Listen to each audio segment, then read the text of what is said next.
Et merci d'être venu pour cette conférence ce soir. Nous accueillons M. Kissamban, le sujet de cette conférence de ce soir.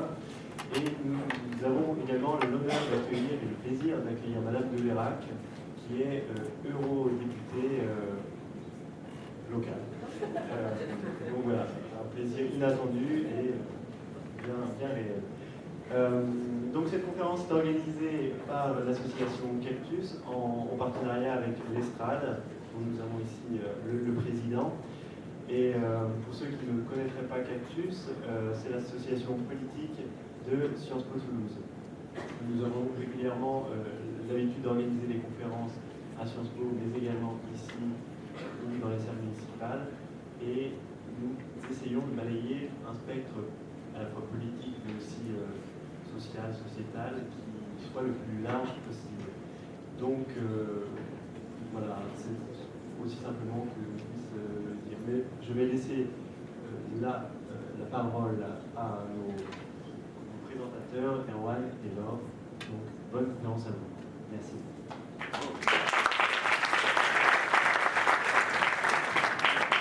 Donc, je me charge vite fait d'introduire une petite biographie de M. Sormand. Vous êtes essayiste et éditeur, diplômé de l'UEP de Paris, ainsi que de l'ENA, à la Fondation Jean Jaurès.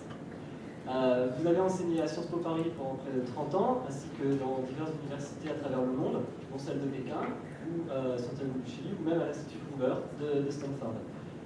Vous êtes un écrivain prolifique depuis votre premier essai, La Révolution conservatrice américaine, en 1883. Vous avez publié de...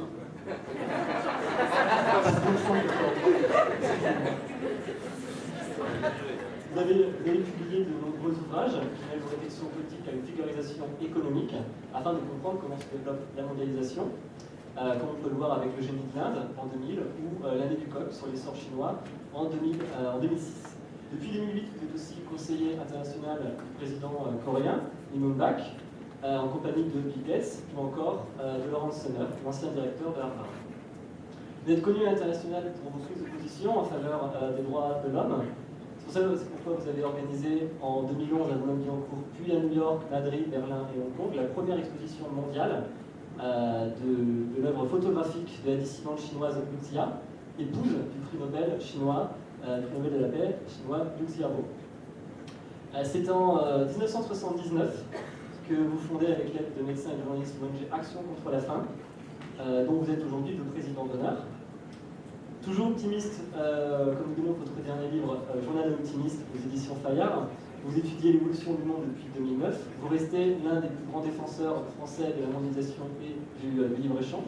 C'est d'ailleurs le sujet de votre conférence ce soir. Vous allez en effet nous dire si les pays les moins développés de la planète sont condamnés à la pauvreté et à l'aide humanitaire, ou bien savoir si le modèle économique occidental est réellement possible dans ces pays-là. Voilà, je vous laisse. Bien, bon, merci de votre invitation. Je suis venu en voisin parce que je suis né dans le Lot-et-Garonne, donc c'est pas très loin. Et Toulouse était notre capitale pour mes parents.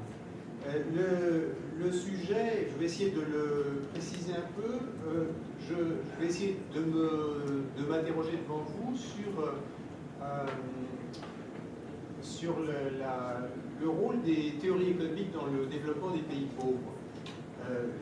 Pour préciser ma pensée, le monde occidental auquel nous appartenons a commencé à se développer depuis le XIIIe, XIVe siècle, en gros, sans théorie. C'est-à-dire que le développement chez nous était une sorte de produit spontané de la société.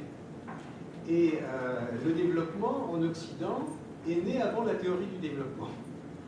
Et la réflexion sur le développement a commencé à la fin du XVIIIe siècle, alors qu'on était avancé dans la révolution industrielle. Et des bons auteurs comme Turgot en France, Jean-Baptiste Say, Adam Smith en Grande-Bretagne, un peu plus tard Frédéric Bastiat, c'est tous ceux qui sont interrogés sur le développement, ne se sont pas interrogés de manière abstraite. Ils ont regardé les sociétés dans lesquelles ils vivaient et ils se sont demandé pourquoi ce miracle, car le développement est un miracle par rapport à l'histoire de l'humanité, qui ont vécu dans la pauvreté, ils se sont demandé comment et pourquoi nos pays se développaient. Donc il y a d'abord eu le développement et après la théorie et les théories du développement, donc basées sur des constats. Pour les pays qui sont restés à la marge du développement, la quasi-totalité de l'Asie, la quasi-totalité de l'Afrique, le Proche-Orient, l'Amérique du Sud, pour eux, la situation s'est inversée. C'est-à-dire qu'ils se sont posé la question du développement, à partir du début du XXe siècle, ils se sont demandé pourquoi est-ce que les Occidentaux sont riches et que nous sommes pauvres. Ils se sont posé la question d'ailleurs en raison de la colonisation, parce qu'avant il n'y avait pas d'échange ou très peu de contact. Tout d'un coup, ils sont colonisés par les Occidentaux. Ils se disent mais qu'est-ce qui nous est arrivé, qu'est-ce qui leur est arrivé et eux, ces pays-là, ont en main des théories. Et une des caractéristiques de ce qu'Alfred Sauvy dans les années 60 appelait le tiers-monde, on utilise plus cette expression, maintenant on parle plutôt de pays émergents, une des caractéristiques de ces pays, c'est qu'ils ont été le laboratoire, le champ d'expérience, ce qui n'est pas toujours agréable d'ailleurs, de théorie. C'est-à-dire qu'au lieu qu'il y ait un développement spontané, mais généré par la société elle-même, c'est les gens travaillent, l'innovation arrive, on a des résultats, on investit. Dans ces pays-là, c'était l'inverse. Les dirigeants, surtout à partir de la décolonisation, de l'indépendance, ont dit voyons, nous sommes libres, maintenant nous voulons être prospères, alors lisons tous les livres. Et ils ont comparé les théories, et c'est ainsi que le tiers-monde est devenu un champ d'expérience. Mais aujourd'hui, je parle des années 50, 60, 70, mais aujourd'hui, la situation est complètement différente, puisque pratiquement toutes les théories disponibles sur le marché des idées ont été appliquées. Avec des bonheurs et des malheurs, mais toutes les théories ont été appliquées. Donc nous sommes au présent dans une situation neuve de nouveau, où les théories ayant été appliquées, tout ayant été expérimenté, on peut tirer les conclusions de ces expériences et on peut dire ceci a marché, ceci n'a pas marché. Il y a des théories qui fonctionnent, des théories qui ne fonctionnent pas. Alors évidemment, il faut faire intervenir d'autres éléments, les richesses naturelles, les cultures nationales, etc. Mais il n'empêche qu'on ne peut plus aujourd'hui parler du développement économique comme on en parlait il y a 30 ans. C'est important parce que quand j'étais étudiant à Sciences Po dans les années 60, certains disaient mais finalement le protectionnisme, la planification centralisée, la nationalisation de l'industrie, voilà la solution pour le Brésil par exemple, le Mexique. Tito disait non, moi je pense plutôt que le libre-échange, la liberté d'entreprendre, regardez, on essaie, alors on fait ça en Corée, on regarde si ça marche. Et on avait ce genre de débat, mais le débat est terminé. Le débat est terminé puisqu'on peut maintenant juger sur pièce. Alors, je voudrais essayer de repasser assez rapidement cette histoire en revue, l'histoire de ces expérimentations, et de voir aujourd'hui où nous en sommes, et ce que nous savons et ce que nous ne savons pas. Ça, c'est une allusion à un pamphlet de Frédéric Bastiat, et qui avait fait un texte qui s'appelait « Ce qu'on voit, ce qu'on ne voit pas ». Il disait qu'en économie, on privilégie toujours ce qu'on voit, et pas ce qu'on ne voyait pas. Donc il y a des choses qu'on sait, des choses qu'on ne sait pas. Donc j'essaierai de faire un bilan de ces expériences. Alors, la première période, j'ai appelé ça le temps des fantasmes.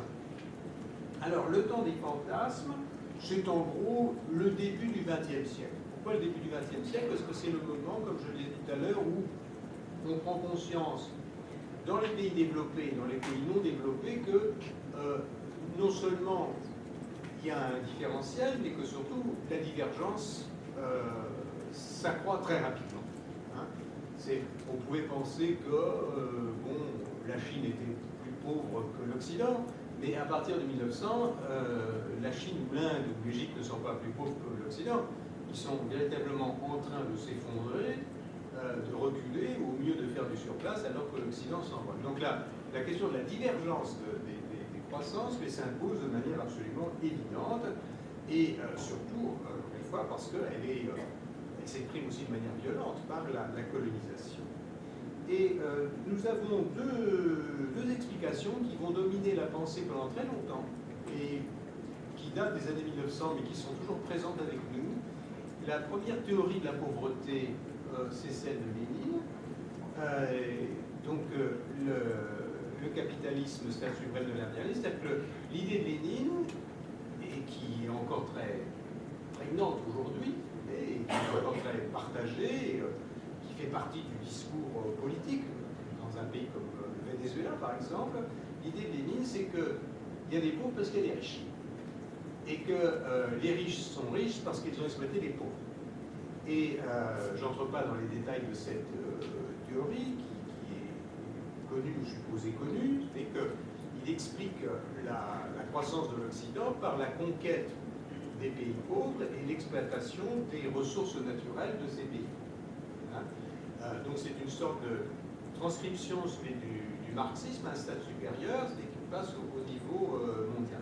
Donc cette théorie de l'impérialisme a laisse encore des traces très profondes. Hein, des traces très profondes, c'est une théorie dont nous verrons qu'elle n'a aucune validité expérimentale, mais qui, du point de vue idéologique, reste une théorie très, très forte. On la retrouve à l'état de trace, par exemple, dans la pensée altermondialiste, et donc il faut savoir quelle est la source. Les idées, comme disait Keynes, sont de l'influence, et Keynes disait que les hommes politiques appliquaient des idées d'économistes morts depuis longtemps et dont ils ignoraient le nom. Et c'est souvent le cas, c'est-à-dire que la plupart des politiques économiques actuelles ont été conçues par des économistes morts il y a 50 ou 100 ans, et que les hommes politiques n'ont évidemment jamais lu, et comme si les idées économiques avaient une sorte d'autonomie et s'imposaient à vous, prenez possession de votre esprit. Et donc le léninisme est très clairement une de ces idées dont on ne connaît pas la source, qui a une source, qui est un livre, et qui s'est emparé des esprits, mais c'est comme l'idée devient autonome, vous voyez, hein, c'est comme dans la philosophie grecque, l'idée vit par elle-même et s'empare de. Alors il y a un autre corpus idéologique, celui qui date à peu près de la même époque. J'aurais dû vérifier les dates, je crois que Lénine c'est 1901 et Max Weber ça doit être 1905, un peu de choses près. Bref, ça se passe dans un mouchoir de poche. Donc Max Weber c'est un sociologue allemand, on dit souvent que c'est l'inventeur de la sociologie d'ailleurs, et Max Weber pense que la prospérité de l'Occident s'explique par la culture de l'Occident. Et pas seulement par la culture de l'Occident, mais au sein de la culture de l'Occident, il pense avoir repéré l'origine du capitalisme dans l'éthique protestante. Alors, je ne vais pas vous raconter Max Weber, ça je vous renvoie soit à son livre, soit à la fiche Wikipédia sur le sujet. Et donc Max Weber dit, pour que le développement naisse, il convient en gros que les hommes se posent des questions. Et pendant des milliers d'années, les hommes ne se posent pas de questions, et puis avec la réforme protestante, sous l'impulsion de Luther et plus encore de Calvin, les hommes se posent des questions. Naissance de la pensée critique, et y compris critique de la pauvreté. Et selon Weber, c'est à partir de cette pensée critique, donc liée à la réforme protestante, que naît le capitalisme. Parce que le capitalisme, en un mot, juste pour résumer, bien faire comprendre la thèse de Max Weber, l'entrepreneur capitaliste, qui est le personnage clé dans la pensée weberienne, l'entrepreneur, c'est quelqu'un qui se prive de tout, si je puis dire. C'est une personne qui, au lieu de dépenser tout son bien, va investir, c'est-à-dire va se priver d'une partie de sa richesse, il va investir pas pour être riche plus tard d'ailleurs, pour produire des richesses dont il est le gardien devant Dieu. Enfin, c'est une pensée théologique, vous voyez, mais donc c'est cette idée de privation, hein, par opposition à la prodigalité de l'aristocrate. L'aristocrate, c'est celui qui jette son argent par les fenêtres pour éclater le bourgeois. L'entrepreneur, c'est le contraire de l'aristocrate, c'est celui qui va se priver de prodigalité, qui va vivre sobrement, de manière à épargner et investir. Hein. Donc il voit dans cette attitude, c'est le point de départ du capitalisme. Et dans l'histoire économique, il y a beaucoup de chefs d'entreprise, pardonnez-moi, aux États-Unis en particulier, qui étaient tout à fait dans cette logique. John Rockefeller, qui en ce temps fut l'homme le plus riche du monde, au début du XXe siècle, est un monsieur qui ne dépensait pas. Il était d'une avarice incroyable, parce qu'il fallait investir. Pardon. Bien, donc, alors, là, qu'est-ce qui dérive de la pensée de Max Weber? Ce que nous apporte, c'est qu'est-ce qu'il en reste? Eh bien, il en reste quelque chose de très important, de très profond et de très controversé. C'est que s'il faut être protestant pour devenir riche, qu'est-ce qui se passe avec tous les autres? Est-ce qu'ils sont éternellement condamnés à la pauvreté?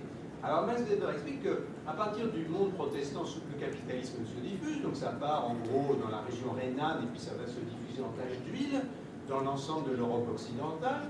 Mais selon Weber, et c'est une idée qui va durer jusqu'à aujourd'hui, qui est encore pas mal dans les esprits, si vous n'êtes pas plus ou moins imprégné de cette théologie, vous êtes condamné à la pauvreté. Et alors, un peu plus tard, dans les années 30, Max Weber va écrire des bouquins qui aujourd'hui apparaissent comme profondément ridicules, mais qui à l'époque avaient une très grande influence, pour expliquer par exemple que le confucianisme interdisait le développement. Et que si vous étiez confucianiste, votre cas était désespéré, parce que le confucianisme, selon Max Weber, est à la fois une religion et une philosophie qui incite à renouveler sans cesse les mêmes gestes et les mêmes rites. Ce sont des religions fondées sur le rite. Donc, dans le confucianisme, il faut que rien ne bouge. Et donc, dans les années 30, Weber dit, vous êtes confucianiste, vous êtes pauvre. Alors, l'ennui, c'est que le confucianisme, en gros, ça englobe toute la Chine, tout le Vietnam, la Corée, tout petit peu le Japon, pas tellement, mais donc c'est-à-dire que Weber, dans cette théorie culturaliste, condamnait la moitié du monde à la pauvreté. Donc ça c'est normal, il ne faut pas la bonne religion, pas la bonne philosophie. Et c'est une idée qui a duré très très longtemps, Et on verra après comment cette idée a explosé sous l'impact des faits, mais cette idée de manière vulgaire continue à traîner dans les esprits. Alors, plus sur le monde confucianiste, mais pas sur le monde africain, où vous avez des esprits plus ou moins éclairés qui disent, bah non, l'Afrique c'est pas possible, parce que la culture africaine fait que... alors, parfois c'est dit de manière positive, la culture africaine est fondée sur le partage. Donc, dans une société, une culture fondée sur le partage, bah, personne ne peut investir, parce que dès que vous avez 100 €, vous partagez avec toute votre famille, il ne reste plus rien pour l'investissement. Donc on a une sorte de rationalisation d'une culture africaine à partir d'une connaissance tout à fait bâclée pour expliquer que c'est la culture africaine qui empêche l'Afrique de se développer. Bon. Vous avez ça également sur la culture arabe, ce qui serait une culture qui aussi invite à la répétition, à l'esprit critique. Donc le culturalisme, l'idéologie, c'est une idéologie culturaliste qui vient de Max Weber, elle est fausse, mais comme Lénine, elle est influente. Et les théories du développement, en fait, vont un peu se balader entre ces deux pôles. Entre ces deux pôles, je l'appelle le temps des fantasmes. Donc les fantasmes ont une origine culturelle, une origine historique, mais ils ne sont pas morts. Les fantasmes ne sont pas morts, et vous verrez que les fantasmes sont même extraordinairement vivants. Et pourquoi est-ce que les fantasmes sont vivants? Parce que les fantasmes, c'est quand même beaucoup plus intéressant que la réalité. Et la réalité, c'est très ennuyeux. Est-ce que le monde de fantaisie, avec une espèce de peinture culturelle, les confucianistes c'est comme ça, les musulmans c'est comme ça, les africains c'est comme ci, c'est meilleur pour la conversation et pour épater l'audience que de se coller à l'examen du terrain. Alors, après le temps des fantasmes, vient ce que j'appelle le temps de la déception. Alors, le temps de la déception, c'est en gros, le temps de la déception couvre la période de la décolonisation. En gros, 1947, la décolonisation de l'Inde jusqu'au début des années 80. Et le temps de la décolonisation, c'est important parce que, d'une certaine manière, le temps de la décolonisation anéantit ou devrait anéantir la théorie léniniste de l'impérialisme.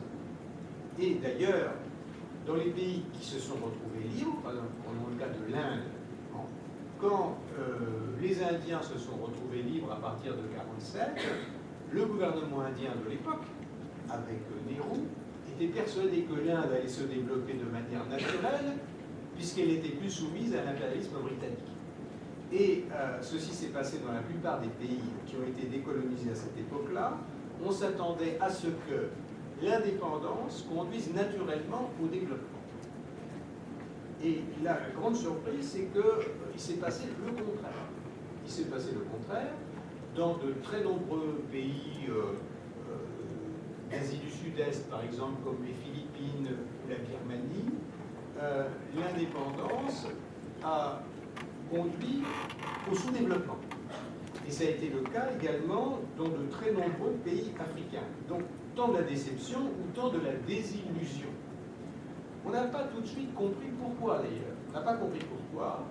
L'explication qui est aujourd'hui acceptée, c'est que l'état de droit, l'état de droit, c'est des institutions fiables et prévisibles, une justice à peu près indépendante, une administration pas trop corrompue, tout ce qu'on appelle l'état de droit, était une condition indispensable du développement économique. Et la décolonisation, en général, a détruit l'état de droit qui était un état colonial, mais qui était un état quand même, et il l'a remplacé par des états nationaux, ce qui était bien pour la dignité des peuples, mais qui n'avaient pas d'expérience administrative, et donc ces états ont sombré très souvent dans la désorganisation, le chaos et la corruption, dont tous ne sont pas sortis. Donc la décolonisation a provoqué le résultat inverse de celui que l'on attendait, mais il est facile aujourd'hui d'en faire le procès. On sait des choses qu'on ne savait pas à cette époque-là. Et puis l'impératif de la décolonisation, c'était l'aspiration à la dignité. La réflexion économique est venue plus tard. Alors, on a aujourd'hui, dans l'actualité immédiate, une expérience qui recoupe exactement ce qui s'est passé du temps de la décolonisation d'Afrique en Asie, c'est la situation de l'Égypte. L'Égypte est un pays qui, en quelque sorte, s'est décolonisé de l'intérieur en se débarrassant de la dictature et en remplaçant la dictature par une démocratie. Et dans ce geste qui rappelle tout à fait la décolonisation de l'Afrique ou du monde arabe, on retrouve exactement les mêmes éléments que dans la décolonisation au sens propre. C'est que l'État était un État dictatorial, mais il était quand même un tout petit peu organisé. Donc il a été remplacé par une absence d'État, ce qui est la situation actuelle de l'Égypte, et comme dans les pays décolonisés, par une absence totale de réflexion sur le développement économique. J'étais invité récemment au Caire, j'ai fait plusieurs fois au Caire récemment pour faire des conférences sur le sujet. J'étais absolument effaré parce que je me suis permis de leur rappeler, ce qui était un peu bizarre, que la révolution de printemps arabe est née de la frustration économique. Vous vous souvenez de Mohamed Bouazizi qui s'est suicidé parce qu'il avait un diplôme et puis il ne pouvait pas vivre, et puis on l'a empêché de vivre modestement du commerce de légumes, il s'est suicidé. Le soulèvement du Caire, c'était le soulèvement d'étudiants diplômés à la recherche, en gros. Eh bien, les leaders actuels de la révolution en Égypte semblent avoir totalement oublié les origines de la révolution. Et moi, je suis même à dire, écoutez, les origines de la révolution sont économiques, donc quel est votre plan économique? Et évidemment, il n'y en a pas. Et donc, on est vraiment là, dans un monde post-colonial. On est revenu 50 ans en arrière. Décolonisation de l'intérieur. C'est pour ça que c'est intéressant de voir comment les idées dures, mais les situations aussi se reproduisent. Alors, après le temps de la déception, vient ce que j'appelle, troisième temps, le temps des expériences. Alors, le temps des expériences couvre en gros la période 1950-1990. Dans cette période-là, comme je le disais au tout début, les dirigeants, les acteurs sociaux, économiques et politiques des pays pauvres se trouvent donc dans une situation tout à fait nouvelle. Ils sont indépendants et ils ont à leur disposition une panoplie de mécanos où on leur propose des théories du développement. Et alors on se dit, tiens, on va essayer ceci, on va essayer cela. Il y a des raisons géopolitiques qui interviennent. Certains pays sont sous influence américaine, d'autres sous influence soviétique, d'autres essayent d'être tout à fait justement indépendants de ces deux influences. Et en gros, pendant cette période, il y a deux types d'expériences qui vont être tentées. Il y en a d'autres, mais je me limiterai à deux. le socialisme économique, le socialisme et l'aide au développement. Alors, le socialisme, dans les années 50 et 60 encore, apparaît comme extraordinairement séduisant et apparaît comme étant une sorte de circuit court, de mode accéléré d'accession au développement. Pourquoi? Pour deux raisons. La première, c'est que on croit que l'Union soviétique est un succès. On n'a pas d'informations sur l'Union soviétique dans les années 60. Les chiffres dont on dispose, je me souviens très bien, les chiffres dont on dispose sont des chiffres faux, mais on a su 20 ans après qu'ils étaient faux. Et à l'époque, l'Union soviétique apparaît comme un modèle économique supérieur au modèle occidental. Hein, c'est une idée assez largement répandue. Et le drame, c'est que les Russes eux-mêmes avaient fini par y croire. Donc le socialisme apparaît comme un circuit court, et de très nombreux pays, avec le soutien de l'URSS, d'ailleurs, on ne les parle pas toujours, vont se lancer dans cette voie, et qui a non seulement la séduction de l'expérience faussée de la Russie, mais qui exerce aussi une certaine séduction intellectuelle. Ça, c'est important d'avoir à l'esprit. Le socialisme est plus séduisant que le capitalisme. Le capitalisme, c'est le désordre. C'est chacun pour soi, et puis il se trouve que ça marche. Mais ça marche expérimentalement, mais c'est pas séduisant comme théorie. Hein. C'est pas très excitant le capitalisme comme théorie. Le socialisme, c'est rationnel. Je fais un plan, j'appelle les experts, ils me disent voilà, on va produire autant de tonnes d'acier, tant de quintaux de blé, on va lancer les fusées, les avions, et on va chiffrer tout ça sur 20 ans, et dans 20 ans, vous dépasserez les Américains. Donc il y a une séduction intellectuelle du socialisme, parce qu'il apparaît comme un système rationnel et expert.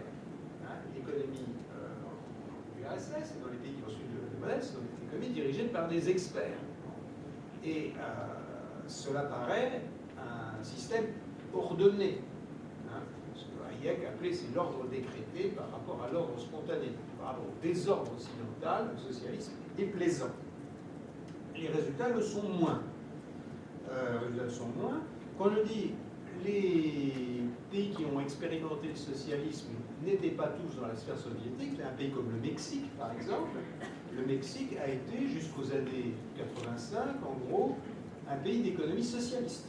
Hein, où l'État contrôlait absolument tout, où le système agricole ressemblait beaucoup au kolkhoz soviétique, les grandes industries étaient nationales, bon, et le Mexique n'a absolument pas décollé pendant cette période, s'est même enfoncé dans la pauvreté et ne subsistait que grâce à l'exportation de main-d'œuvre vers les États-Unis et aux salaires que renvoyaient les travailleurs mexicains au Mexique. Ça a duré quand même pendant 40 ans, cette histoire. Ça a commencé avant dans le cas du Mexique. Il y a des cas assez connus également dans la littérature économique. Le pays qui est allé le plus loin dans le socialisme en Afrique, c'était la Tanzanie.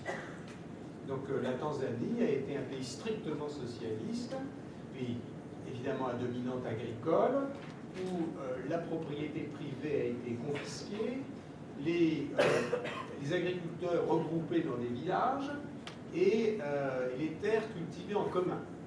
J'ai eu l'occasion d'aller en Tanzanie à cette époque-là, c'était épouvantable parce qu'on avait oublié qu'en regroupant le paysan, il se retrouvait à 15 km de sa terre et qu'il n'y avait plus aucun moyen d'y parvenir. Bon. Et donc la Tanzanie a failli en crever. Et là aussi, à partir des années 88, la Tanzanie a changé de route.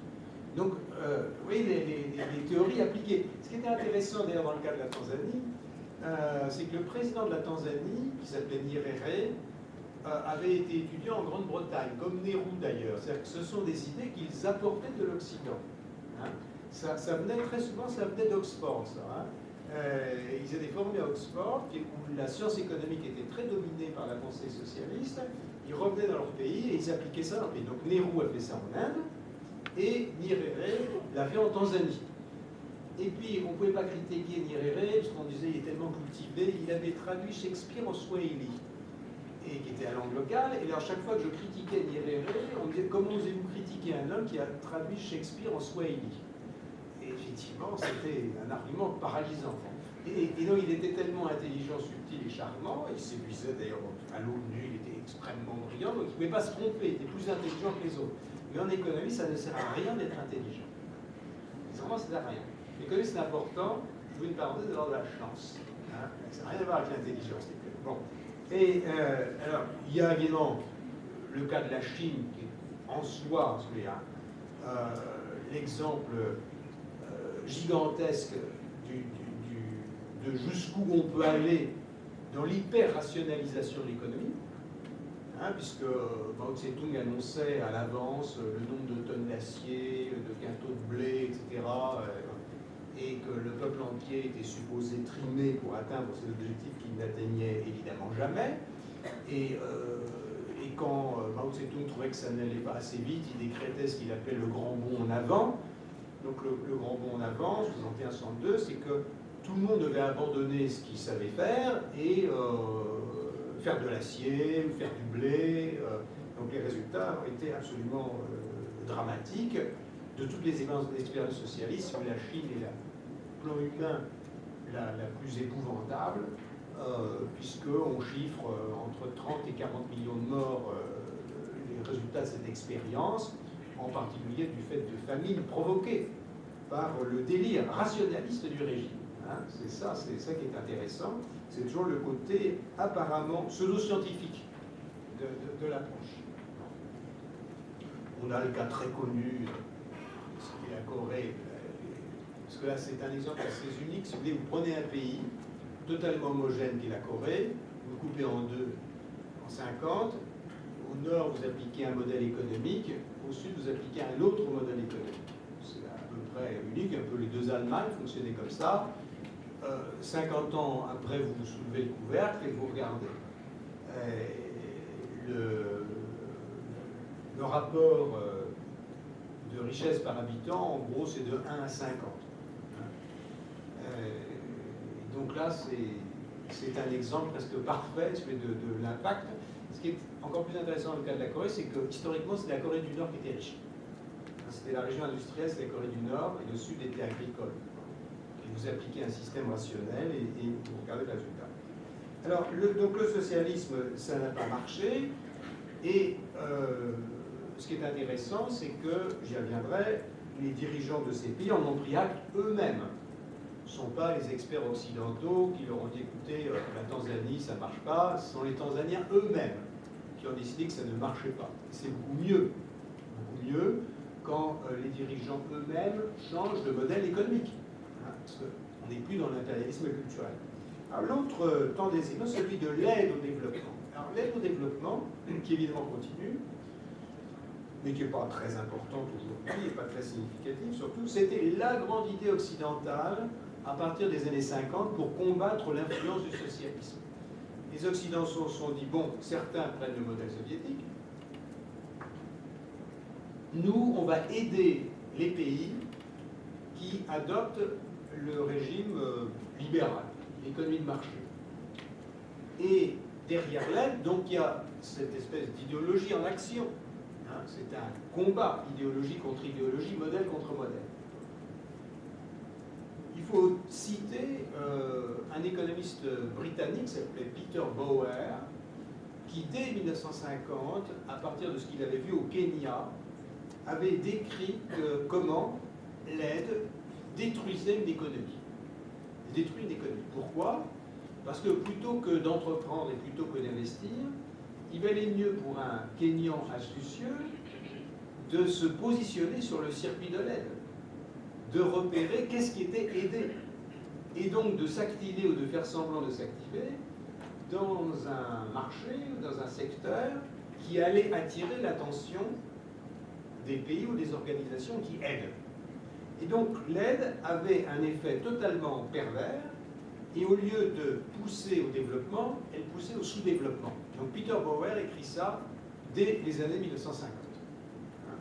Alors, ça n'a pas suffi, puisque l'aide au développement continue, ce qui est bien, parce que quand les gens sont dans le malheur, il faut évidemment les aider, mais il convient d'être extrêmement prudent, Parce que très souvent l'aide, et ça c'est vrai au moment où nous parlons, très souvent l'aide détruit des équilibres très fragiles.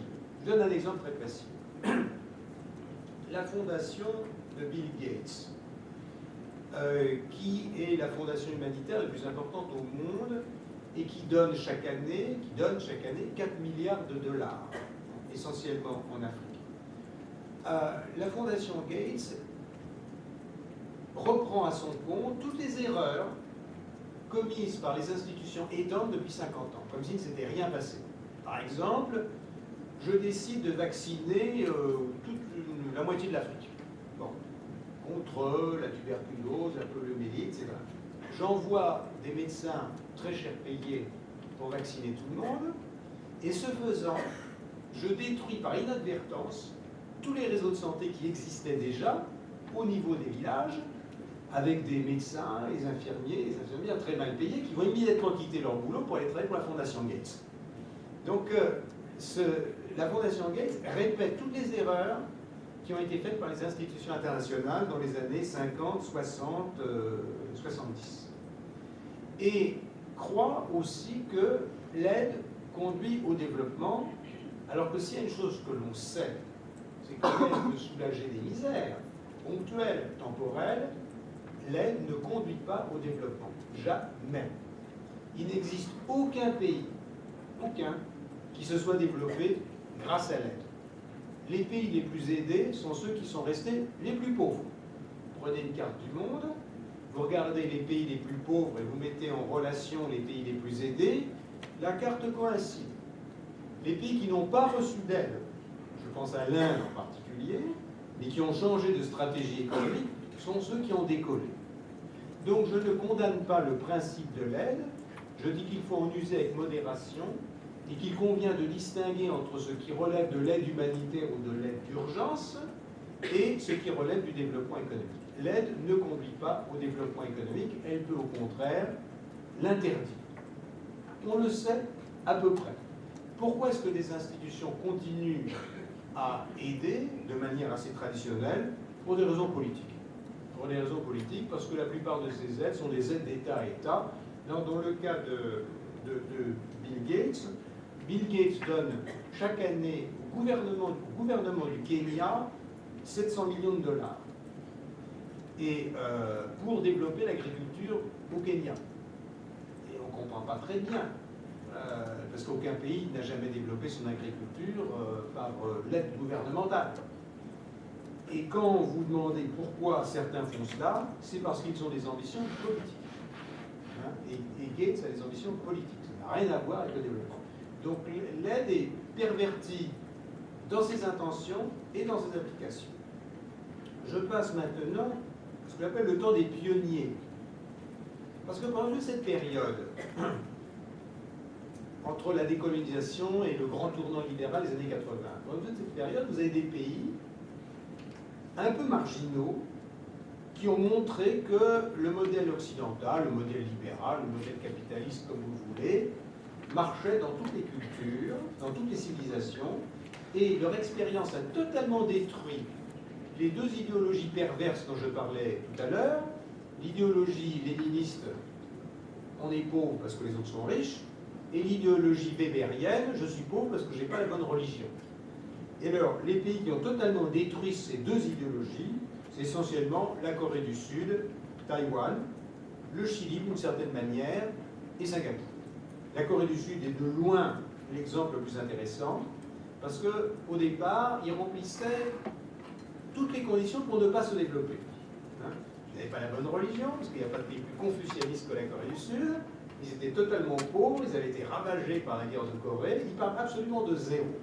Ils partent de zéro pour devenir aujourd'hui, comme vous le savez, sinon un pays totalement développé, mais un des pays quand même les plus riches au monde, et au surplus une démocratie. Qu'est-ce que la Corée du Sud démontre?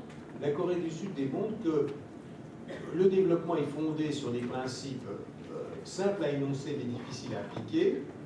En gros, l'esprit d'entreprise, si les gens ont envie de créer des entreprises, il faut qu'ils le fassent et les laisser faire. L'état de droit, s'il n'y a pas un minimum d'administration publique qui fonctionne, on ne peut pas travailler. Et le libre-échange. Et à partir du moment où ces trois conditions sont réunies, encore une fois, elles sont plus faciles à énoncer qu'à appliquer, eh bien, il en ressort que le développement est un phénomène quasiment naturel. En gros, d'ailleurs, c'est ce que la Chine montre depuis 1979. Si vous laissez travailler les gens, ils travaillent. C'est-à-dire que la plupart des pays pauvres sont pauvres parce qu'on les empêche de se développer. On les empêche de travailler, en gros. Hein. Mais les Chinois, on les a empêchés de travailler pendant 40 ans. Et puis un jour, Deng Xiaoping leur a dit, écoutez, à partir de demain matin, vous avez le droit de vous enrichir. Ils se sont enrichis. Bon, la Corée du Sud a fait cela, mais elle a fait ça avec 40 ans d'avance, de même que Taïwan, Singapour, et également le Chili, qui, dès les années 60, a adopté un modèle économique basé sur l'esprit d'entreprise, l'ouverture des frontières et la concurrence, alors que la plupart des autres pays d'Amérique latine étaient plutôt sur le trip léniniste. Hein.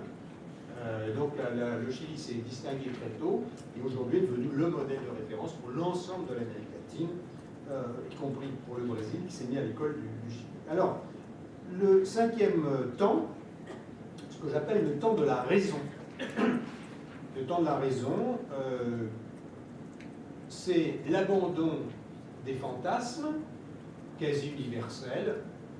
Laissons de côté la Corée du Nord qui est une colonie chinoise, ou Cuba qui est une sorte de musée. Le temps de la raison, c'est le passage global, pratiquement global, à l'économie de marché, celle que nous avons aujourd'hui, ce qu'on appelle la mondialisation. Bon, et quelle est la date de départ? Il y a ça se passe quand même sur une période assez courte. En gros, tout ça va se passer sur une douzaine d'années. C'est assez spectaculaire. Hein. Je ne connais pas dans l'histoire de cas d'un retournement mondial qui va tout d'un coup faire passer des milliards d'êtres humains de la pauvreté, sinon à la richesse, du moins à l'espérance de la richesse, et en tout cas au développement. Il n'y a pas de précédent. Donc la période s'ouvre symboliquement, je pense, par les réformes de Deng Xiaoping en Chine en 1979, quand Deng Xiaoping, prenant acte de la faillite totale de l'agriculture chinoise en particulier, du fait que les Chinois meurent littéralement de faim, et Deng Xiaoping décide de rendre aux paysans chinois sa terre. Légalement, pas tout à fait, mais empiriquement, le paysan chinois retrouve sa terre et retrouve le droit de produire ce qu'il veut et de vendre ce qu'il veut sur un marché libre. Bon. Ce retournement de 1979 est le point de départ de la croissance chinoise, qui tourne entre 8 et 10% de croissance par an, ce qui n'est pas exceptionnel quand on part de zéro. Hein. Si on regarde la croissance japonaise à la fin du 19e siècle, la croissance coréenne dans les années 60-70, vous avez des taux de croissance de 10%. Donc le taux de croissance chinois n'a rien d'exceptionnel. Je reviens à l'Égypte, je disais récemment à mes amis égyptiens que si on laissait les Égyptiens travailler, l'Égypte devrait normalement, compte tenu de sa démographie galopante, avoir un taux de croissance autour de 8%. C'est pas impossible. Alors, du temps de Moubarak, c'était 5%, ce qu'on oublie un petit peu. Mais comme la démographie était exponentielle, il faut avoir 8% pour que les gens mangent à leur faim et que les gens diplômés trouvent du travail. C'est pas impossible. Donc, ce sont des taux de croissance normaux si on fiche la paix aux intéressés. Alors 79, c'est une date très importante. Le basculement de tout le continent latino-américain, pratiquement, y compris de ceux qui continuent à tenir des discours très révolutionnaires, c'est comme au Brésil, en Bolivie, en Paraguay. Il ne faut pas écouter les discours, il faut regarder les faits. Vous avez une libéralisation massive en Amérique latine, avec des monnaies, ouverture des frontières, qu'à du Brésil, réforme monétaire, parce que sans une monnaie stable, il n'y a pas d'état de droit, ça c'est très important. Libération de l'esprit d'entreprise, etc. Bon, ça se passe au Brésil dans les années 85, très largement inspiré par le modèle chilien. Et puis, une autre date très importante, c'est le basculement de l'Inde, parce que là, on a vraiment des masses, à chaque fois, ça fait des milliards d'individus qui sont concernés. Le basculement de l'Inde en 91, où en 91, était déjà là, était ministre des Finances, le premier ministre actuel de l'Inde, Manmohan Singh, décide d'abandonner le socialisme indien. Il dit bon, ça suffit, j'ouvre les frontières, l'investissement libre relativement libre, et vous avez le droit de créer une entreprise. Parce que avant, en Inde, il fallait savoir qu'entre 47 et 91, si vous vouliez ouvrir une entreprise en Inde, aussi petite fût-elle, il fallait avoir une autorisation administrative, ça s'appelait une licence. L'Inde s'appelait l'Empire des licences, License Raj. Et pour obtenir une licence, il fallait en moyenne 25 coups de tampon, 25 administrations différentes. Ça prenait 4 ans, et il fallait à chaque fois payer le fonctionnaire pour qu'il retrouve votre dossier. Ah, mais je ne sais plus, j'ai perdu. Non, mais il est là sous la pile. Ah bon, donc vous huissiez d'argent au fonctionnaire. Donc quand vous aviez tous vos coups de tampon, vous avez achevé le parcours du combattant, vous aviez le droit de devenir coiffeur au cordonnier. Je ne parle pas de la sidérurgie, je parle vraiment d'un emploi très très très modeste. Et ce système de licence, totalement sous contrôle, avait abouti à ce que les économistes appelaient gentiment, les Indiens d'ailleurs, le taux indien de croissance. Le taux indien de croissance était 0%, et on pensait que c'était lié à la culture indienne.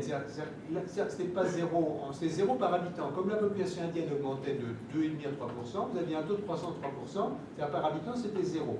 Et donc les économistes indiens avaient fini par rationaliser en disant 0% c'est le taux naturel de croissance indien. On appelait ça the Indian Growth Rate. Et puis avec la réforme de Manmohan Singh, selon les années, progresse entre 7-8%. En ce moment, ça se passe un peu, mais c'est dans cette zone-là. Alors ça, c'est le grand retournement, et on est dedans. On n'en est pas sorti. Pourquoi est-ce qu'on n'est pas sorti? Parce que ça donne des résultats. Et comme je le disais plus haut, c'est l'économie de marché ou la mondialisation, ça n'est pas séduisant en soi. Il n'y a pas un Indien ou un Chinois qui va se précipiter dans la rue de son village. J'aime le capitalisme, j'adore la libéralisation. Non. Il dit, ça marche. Ça marche ou ça ne marche pas.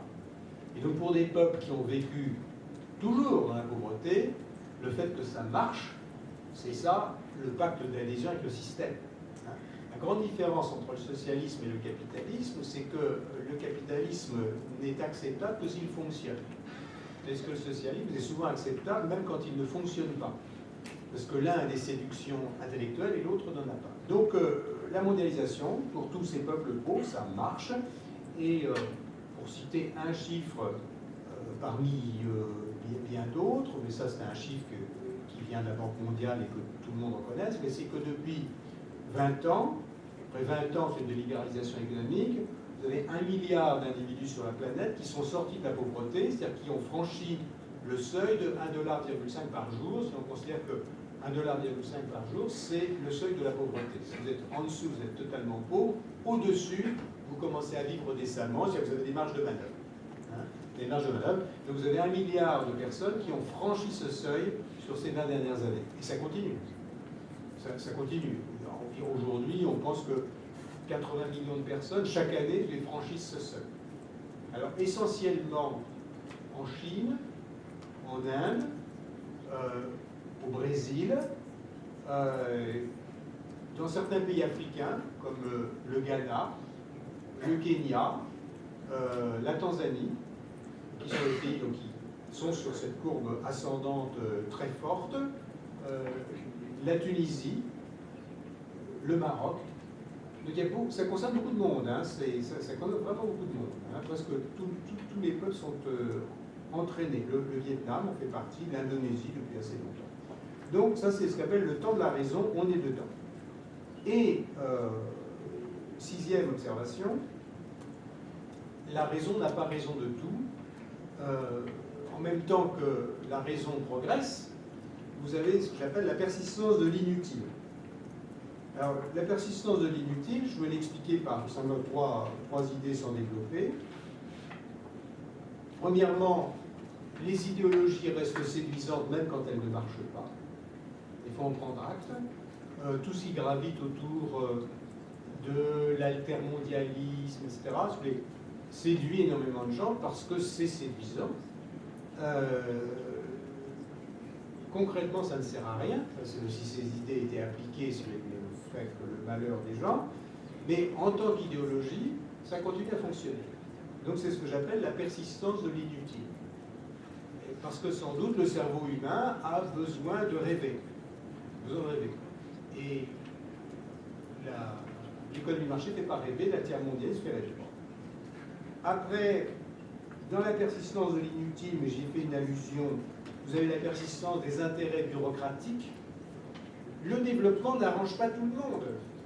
Le développement bouscule par définition les situations acquises, les rentiers, les monopoles, les bureaucrates. Le bureaucrate indien qui vendait son coup de tampon se trouve aujourd'hui fort démuni. Donc vous avez une sorte de sursaut bureaucratique qui fait que certaines institutions qui font le malheur des gens perdurent, ou des institutions totalement inutiles, comme la Banque mondiale par exemple, ou le FMI, qui ne servent absolument à rien, perdurent. Donc vous avez une sorte de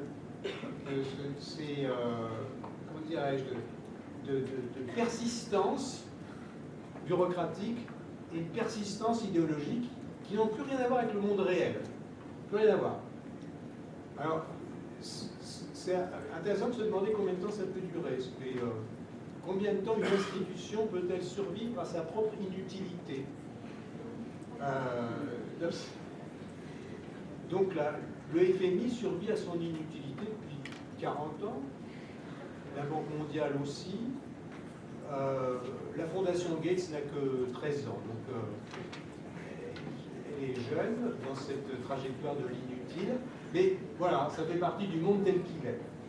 Et puis je voudrais... Ah oui, il y a aussi, juste pour mémoire, il y a, comme vous le savez, dans la littérature du développement, il y a un chapitre à part sur ce qu'on appelle le drame des ressources abondantes.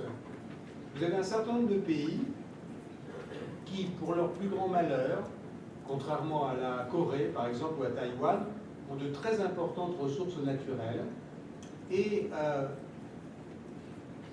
considèrent, ou une petite élite considère que l'exploitation des ressources naturelles remplace le développement. Donc c'est le cas des pays très richement dotés en gaz et en pétrole. L'Algérie, qui est un pays qui ne se développe pas, c'est-à-dire où vous n'avez pas vraiment d'investissement, mais qui vit de sa rente pétrolière et gazière. Évidemment, l'Arabie Saoudite et la Russie.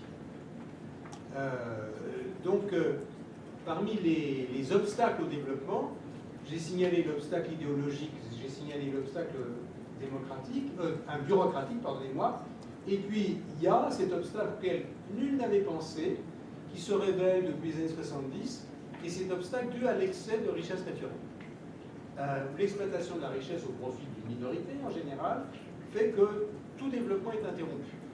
Et ceci s'inscrit exactement à l'inverse de ce qu'on croyait naguère. On croyait naguère celui que l'Angleterre était devenue riche parce qu'elle avait du charbon. On avait ce genre d'argument. Bon. Et on pensait que les ressources naturelles étaient une condition du développement. Aujourd'hui, on pense qu'il vaut mieux ne pas avoir de ressources naturelles pour se développer.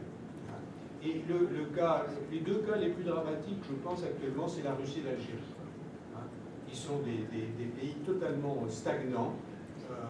Alors, ce qu'on peut espérer, c'est que l'exploitation des gaz de schiste va faire en sorte que les prix du gaz et du pétrole vont tellement tomber que l'Algérie et la Russie seront obligées d'avoir des stratégies de développement et échapperont, si vous voulez, à cette tentation de la rente. Alors, je voudrais, en guise de conclusion, j'avais dit qu'il fallait essayer de distinguer entre ce que l'on sait et ce que l'on ne sait pas.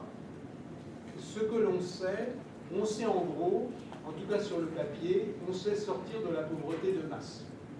On sait ce qu'il faut faire sur le papier. C'est je peux vous faire une ordonnance en disant il y a un état de droit. Bon.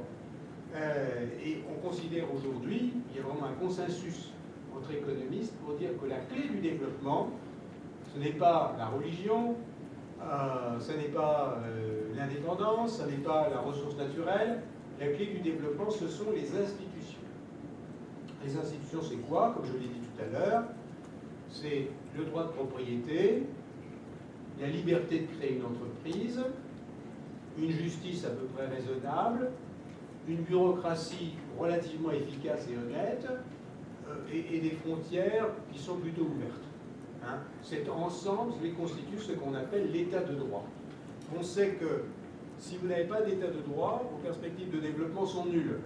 Si vous avez un état de droit, vous mettez toutes les chances de votre côté. Une fois que vous avez dit ça, le passage à l'acte s'avère un peu plus compliqué. Car il y a des nations qui ont été capables de se doter d'états de droit. Pourquoi peut-être pour des raisons culturelles. Si on parle de la Corée, il y avait une tradition confucianiste, d'administration sérieuse. Le cas du Japon également. Le Japon avait une grande tradition administrative, grande tradition juridique. Donc il a été plus facile pour des pays comme le Japon et la Corée de basculer dans l'économie de marché parce qu'il y avait déjà un fond institutionnel. Le Chili, intéressant aussi, le Chili est un pays qui a été au fond une création des Britanniques. Donc les Britanniques ont apporté au Chili une certaine tradition de respect du droit que vous pouvez opposer à l'Argentine, qui est en gros une création des Napolitains. Eh bien, l'Argentine n'a toujours pas d'état de droit. Et beaucoup d'amitié pour les Napolitains et pour les Argentins, mais je constate que les résultats ne sont pas très heureux. Hein. Le Brésil, c'est très intéressant. Le Brésil, si vous voulez, a hérité de la colonisation portugaise une grande tradition juridique. Hein, les Portugais étaient des grands juristes, l'administration portugaise était très sérieuse, très sérieuse. Ce qui permet d'ailleurs à un pays comme le Mozambique aujourd'hui de marcher assez bien. L'Angola a trop de pétrole, malheureusement. Mais le Mozambique, qui n'a pas de ressources naturelles, le Mozambique, ça va, parce qu'ils ont cette tradition institutionnelle portugaise. Dans d'autres pays, c'est plus difficile, surtout dans les pays hétérogènes, certains pays africains, si vous voulez, où les conflits tribaux, les conflits nationaux, les conflits religieux fait que l'état de droit ne parvient pas à s'installer. Mais disons qu'on est d'accord pour dire que l'état de droit est la clé. J'ai oublié, mais je l'avais cité tout à l'heure très rapidement, la stabilité monétaire est très importante. Elle est constitutive de l'état de droit. Si vous n'avez pas de monnaie, vous ne pouvez pas investir, vous pouvez spéculer. Bon. Et j'ai cité le cas du Ghana, du Kenya, du Mozambique. Tous ces États se sont mis à décoller à partir du moment où ils ont eu des banques centrales indépendantes et la stabilité monétaire. Très important. Parce que c'est ce qui permet d'investir. On va dire, ben, mon argent va garder sa valeur, il ne va pas fondre du jour au lendemain. Donc, une banque centrale indépendante, la stabilité monétaire, c'est pas le sujet, mais heureusement que nous avons l'euro. Si on n'avait pas l'euro, si on avait le franc, vous auriez une inflation de 30%. Et ce serait évident. Le gouvernement, faire de la monnaie, c'est pour boucher les trous. Donc et les prix augmenteraient de 30%, situation qu'on a déjà connue en France. Heureusement, nous sommes garantis, si vous voulez, par la stabilité de cette monnaie. Et puis, je terminerai par là, quelle est la relation entre la démocratie et le développement? Ça, c'est il faudrait que je revienne pour traiter ce sujet. Parce que personne n'a une réponse claire. Ma position, c'est de dire qu'il doit exister une relation. On ne sait pas laquelle.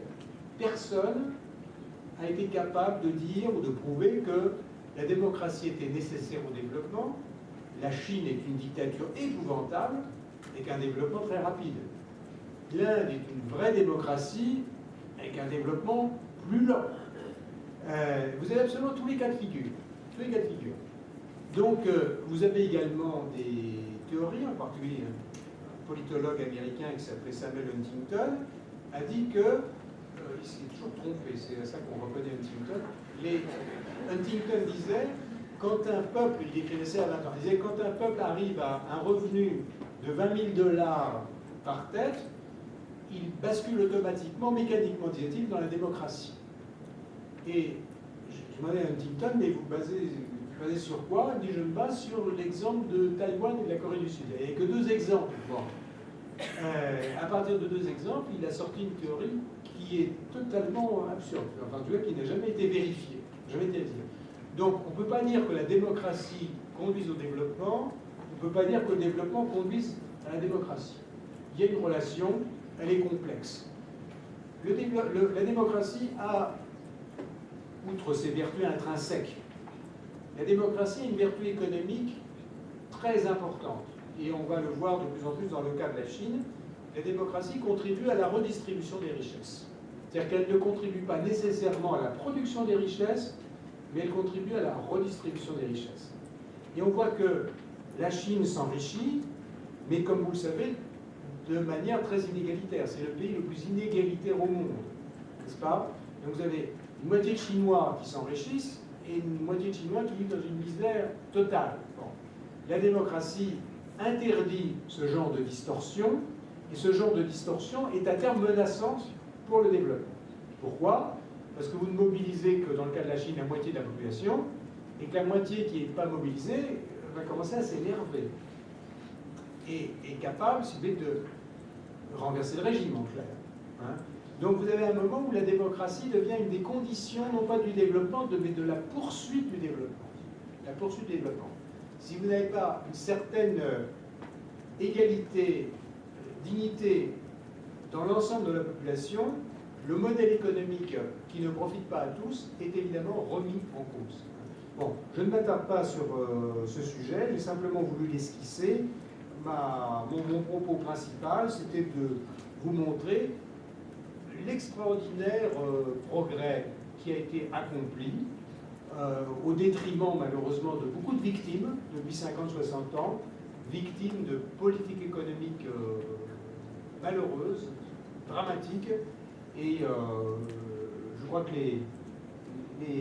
les économistes sont comme des médecins, ils guérissent ou ils ne guérissent pas, donc un bon économiste est celui qui guérit de la pauvreté. Hein. Comme un bon médecin, il vous guérit de la maladie, mais malheureusement, les cimetières sont pleins d'économistes inutiles qui ont fait le malheur de l'humanité pendant très très longtemps. Alors, il y en a moins, mais il paraît qu'il en reste quelques-uns. Voilà, merci.